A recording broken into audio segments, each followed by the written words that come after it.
What's up, GCIT? This is Vinny Rupo with my independent reading project on my book, Macho Row, The 1993 Phillies and Baseball's Unwritten Code by William C. Cashtas. This video will go into how leadership from Macho Row, made up of John Kruk, Lenny Dykstra, Darren Daulton, Pete Incaviglia, Mitch Williams, and Dave Hollins, led the 1993 Phillies from being a last-place team the year prior to a World Series contender in just 1 year. This video will show how these 6 men embodied what it truly meant to be a Philadelphia Philly and Major League Baseball player in a time of a losing season, and turning the losing season into a winning season. To start off, the Phillies were bad in 1992. Like, last place bad in the National League, which at that time, without many divisions, meant that they were one of the worst teams in baseball. So going into 1993, things had to change. The mindset going in was best summed up by Darren Daulton, who was really the team captain as the catcher, who stated, "That's all right, we'll show you something," inferring that the team had more than meets the eye. And going in with media being less prominent back in 1993 than it is now, where everybody knows everybody that got signed and stuff going on, 1-0. the Phillies did end up making some moves that really impacted the 1993 season.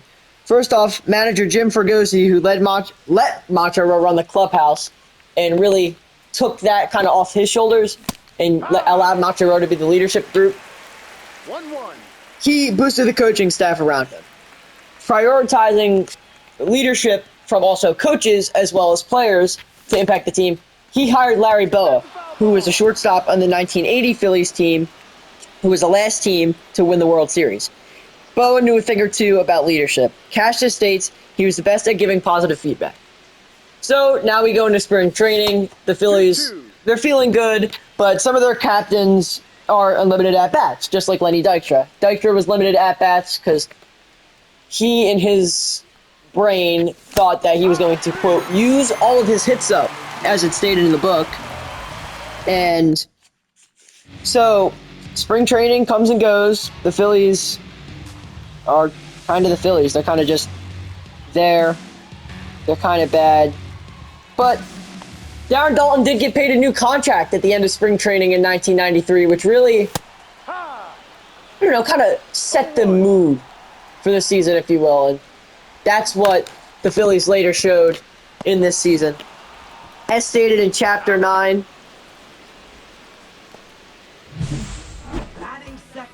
second baseman, Ezekiel Duran. the Phillies caught lightning in a bottle, as the chapter's title says. And it says, with a record in May, with a record of 34-15, the Phillies ended the month in first place in the National League's Eastern Division, 7 games ahead of the second-place Montreal Expos, who too were in the Eastern Division and were a pretty good team that year. In 1994, the Expos were, the next season, the Expos were to go on to be the best team in baseball until a strike stopped. So we knew the Phillies, at that point, knowing that what the Expos were, they were a pretty legit team. The teams regularly were getting along and competing in bench pressing contests in the weight room in the mornings, and also got into impromptu wrestling matches, as stated in the first chapter. Now, this team, they were basically, it was a full brotherhood, especially led by Macho Row. This brotherhood was really just encapsulated by just the team, just being a team, and something that is shown still today, like how I feel playing games. A team is really just it's a really big brotherhood, and this is how I feel this team caught lightning in a bottle so quick, is that they were all friends. And I mean, they weren't just beating you, they were dominating you. And even when they hit rough patches, like, the team still stuck together. They stayed well. They stayed healthy. And yeah, they went through it for the first few months of the season. Another big that exists. win was against the Atlanta Braves in May. Pitcher Tom Glavine, Hall of Famer, started for Atlanta as Kurt Schilling started for the Phillies. Kurt Schilling had a no-hitter through 5 2/3 innings of this game, but the Braves rallied to win 5-3. Still, the Phillies earned the respect of the Braves. A hint, hint, the Braves. They'll be important later as we talk about this season. As the Braves and Phillies are going to be neck and neck, as they were not in the East in this time. As we go into the Western Division, in which the Braves were in, the Phillies starters are 17-8 with a 3.24 earned run average. Earned run average meaning how many runs you give up per 9 innings and per basically per game. So the West in the National League was a lot more competitive than the East was, and the Phillies playing West teams at that time. You didn't play many West teams back then as you do now, playing every team. So the Phillies, they're pretty good. As stated by Terry Pendleton, the Braves' third baseman at the time, the Phillies are so much like they were in '91. They've got a good mix of veterans, young players, and good pitching. Which stated that even other teams were recognizing the leadership of the mix between veterans and young players, and how really impactful that was to this team at that time. On June 14th, the Phillies enjoyed an incredible 45-17 record and led the National League by 11.5 games. Now, that is a very big margin. Fast forwarding only a month, being 45-17, they were incredible. This was a really, really good team. They played for each other. And just think, they were a last place team just a season ago. The leadership was so good that everybody was always positive. Dalton, career year so far. Fruck having a career year so far. Everybody in Macho Row was producing, which kind of just uplifted everybody else to start producing. And it showed in their performance on the field. They were rolling teams. Ben Rivera was the best pitcher in June and probably their carrier, who had a 5-1 record and 6 starts. Larry Anderson was great in June, and you'll know Larry Anderson if you listen to the Phillies on the radio. He's one of the commentary people there. And then the Phillies just went cold. On June 26th and June 27th, the Phillies lost 2 straight to the Pirates before losing in St. Louis, a 4-game series. The Phillies lost the opener 3-1, but they rebounded with a 13-10 victory in Game 2. But St. Louis, they owned them. And this hot start to the season kind of vanished out of nowhere. Like, they were good one day, and then it kind of just vanished for them. As Cardinals won 9-3, and the Phillies only lost, and they reduced their lead to 6 games in the National League East, as it said. Now, let's get into the unwritten rules of baseball, something that this team was very big on using, as it's stated on page 146. Darren Daulton was criticized. Kurt Schilling was criticizing people in the newspapers, a teammate, and Darren Daulton wasn't going to take that. And this shows a big part of the Phillies' leadership. They're going to hold you accountable, especially Daulton, Dutch as he's known. As it states, the code forbids a ball player from criticizing a teammate in public or newspapers. Not only does behavior violate the trust and loyalty of players must make and have for each other if they are to endure inevitable crisis of a 162-game season. But Daulton... So Daulton got on Schilling for talking about fellow pitcher Tommy Green and really showed, A, that he had Tommy Green's back, but B, that Daulton, he was just a great leader, and he was one of the leaders of the clubhouse.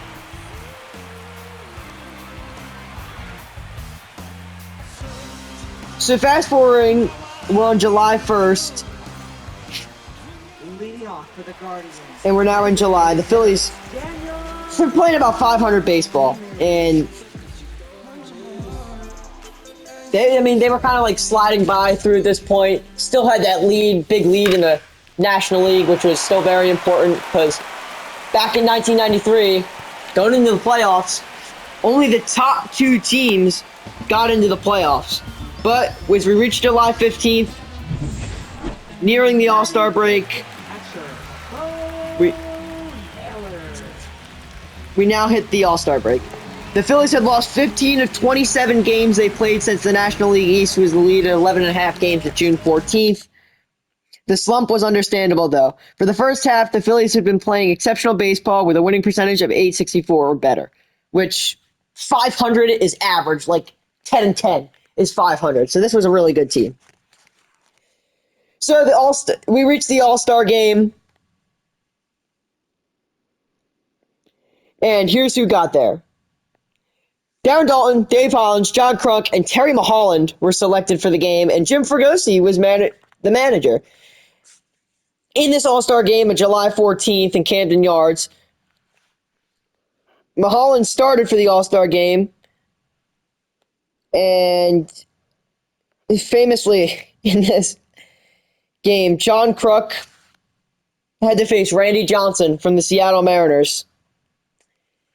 And there's a famous video of Randy Johnson throwing a 95-mile-an-hour fastball at John Kruk's head. Kruk basically just getting scared on live TV and then throwing away the rest of his at-bat, swinging at, like, pitches not even close to the zone for a strikeout. Dave Hollins would later go up to John Kruk and kind of poke fun at him, saying, "That was effing hilarious." And John Kruk simply said, "No, that's just vintage John Kruk." So even the leadership being able to have fun with each other really propelled the team. But as in any season, a season's going to have the dog days of summer. And that's what started on July 15th, the second half. The Phillies became an 11-game West Coast with a 5-2 loss in San Diego to the Padres. And August and July are baseball's dog days. A solitary period of summer when temperatures are the hottest. Tempers also tend to be hot, especially when the ball club is not performing to its expectations. No temper was hotter than Danny Jackson's after the Phillies dropped the third game to San Diego on July 17th. On the bus ride back from Jack Murphy Stadium, the team's hotel, the veteran southpaw became agitated by players' excuses for losing the games. Hearing from some of the younger players, the umps aren't cutting us any breaks. The other team in the National League is too hot right now. Pitching is too inexperienced. You get the point. Jackson was one of the few players on the 1993 team with postseason experience, having pitched for the two World Championship teams in 1985 with the Royals and 1990 with the Reds. So basically, they knew how to win. All Danny Jackson had to say, stop being, and just shut the F up. Hit the next effing pitch. That kind of lit a spark in the Phillies, and on July 27th, the Phillies started hosting the Cardinals, and again, they took the series they swept the series with a 4-0, with a 6-4, 14-6, and 10-7 final scores, and that's how you knew the team was back. The Gang of Six, who was the Phillies front office at the time, who was known for making bad moves in the beginning, even started to kind of appreciate what they had with this team, Now batting, second baseman. as the Phillies were just phenomenal. They were playing great baseball, even after the slow end of the year, and they would keep the hot streak to the second half of the season.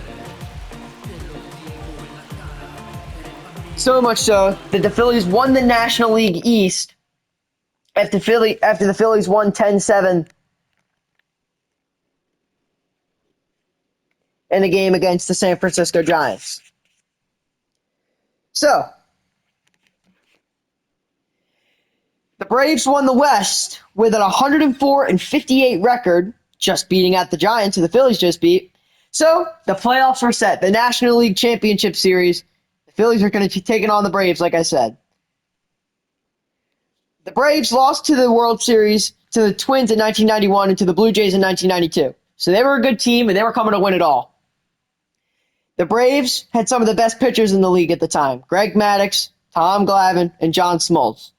Maddux, Glavine, and Smoltz were all Hall of Famers, all pitching on the same team at the same time. So the Phillies kind of had their work cut out for them. But this series really wasn't relatively close. Game one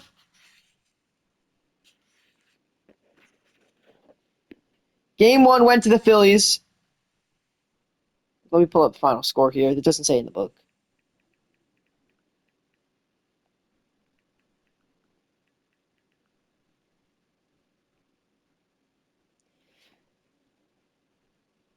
The Phillies ended up winning game 1, 4-3. Mitch Williams ended up getting the win in 10 innings. But the Braves would bounce back, winning it 14-3 in game 2. Greg Maddux pitching a phenomenal game for the Braves.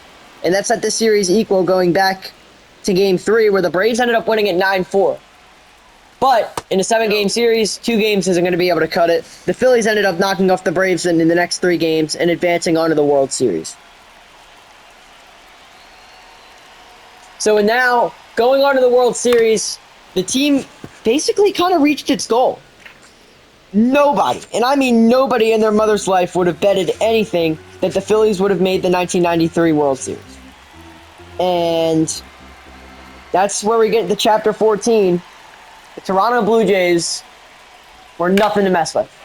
They won the World Series the year prior against the Atlanta Braves, and they were carrying some studs.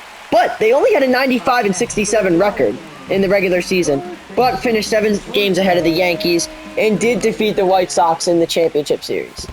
1-0. So this team was kind of hit or miss. They weren't as good as last year, but they were a really good offensive team with a .279 team batting average and the second most scored runs in the league with 847.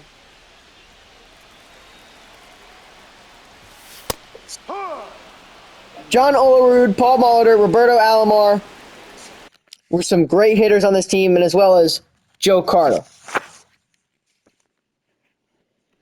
The Phillies would win Game 1 8-5, carried off the back of Curt Schilling pitching a phenomenal game as the Phillies were starting off hot. Hey, kind of just like 2022.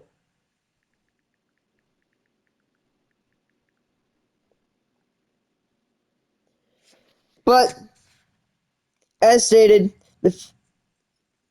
after losing Game 1 8-5, the Phillies would bounce back, winning Game 2. But the Blue Jays said, nah. Game 3 destroyed them, 10-13. Danny Jackson, the crash-out pitcher from earlier, ended up picking up the loss. In Game 4, the Blue Jays would just squeak out an extra innings winner, 15-14 in Philly. But with the series on the line, Curt Schilling bared down and got a win in Game 5. And in the all-decisive Game 6, one of the most famous moments in Phillies history, Mitch Williams, a member of Macho Row, fittingly ended the Phillies season by serving a fastball down the middle of the plate to Joe Carter. Carter hit a walk-off home run and ended the Phillies season right then and there.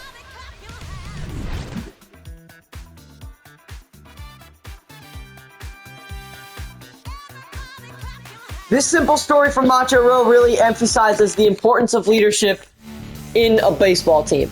It's not normal that a team who was last place just the year prior can turn it around just like that in just one season. And the fact that Incaviglia, Hollins, Kruk, Dalton were all able to bear down, get the performance out of the young guys they needed, have the young guys in check, yell at them, teach them the unwritten rules of baseball, and play clean baseball even when in the hardest of times in the dog days of summer from the All-Star break, in against the best 3 pitchers in the National League, back-to-back-to-back games, showed how special the 1993 Phillies were and shows just how important a good leadership can be for this team. Now, fast-forwarding a year, in 1994, the Phillies didn't do too hot as Macho Row really was disbanded. Darren Daulton was never the same player again and ended up being traded to the Marlins in 1995. The whole team kind of disbanded afterwards, so with that being said, for 1 year, Macho Row ruled baseball. It was very fun to be able to read about the successes of this team. That's all from me. I appreciate you guys all watching. I know the video's long. I apologize. Take care, and I hope you enjoyed.